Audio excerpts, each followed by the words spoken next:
back to our ongoing course where we're talking about qualitative data analysis. And in this video, we're going to talk a bit about the dichotomy that is between inductive and deductive analysis.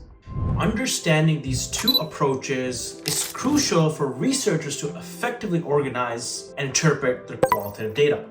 Let's start with inductive coding.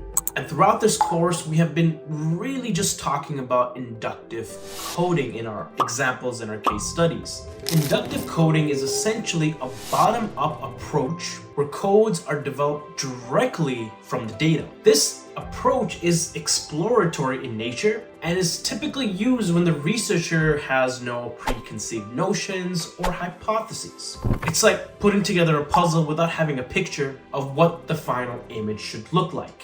You look at each piece of the data, categorize it, and gradually build a picture from the ground up. This approach allows themes and patterns to emerge organically from the data. It's highly flexible and responsive to the data, making it ideal for exploratory research or studies in new or under-researched areas. In contrast, deductive coding is a top-down approach.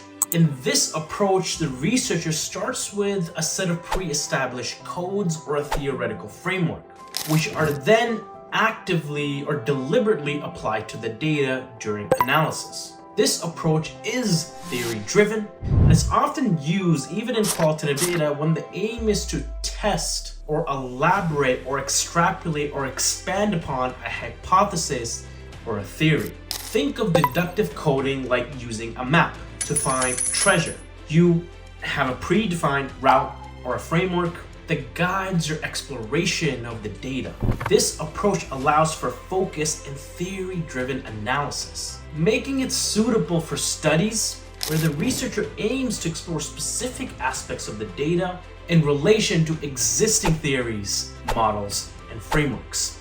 Choosing the right approach really depends upon your research goals. If your aim is to generate new theories or understand phenomena from a fresh new perspective, inductive coding tends to be more appropriate. However, if your goal is to test, elaborate, or expand on an existing theory, deductive coding is the way to go. But in practice, a single research project can employ both inductive and deductive coding at different points of the analysis process. We've already seen multiple examples of inductive coding in various videos in these courses, where we've coded data essentially without a framework.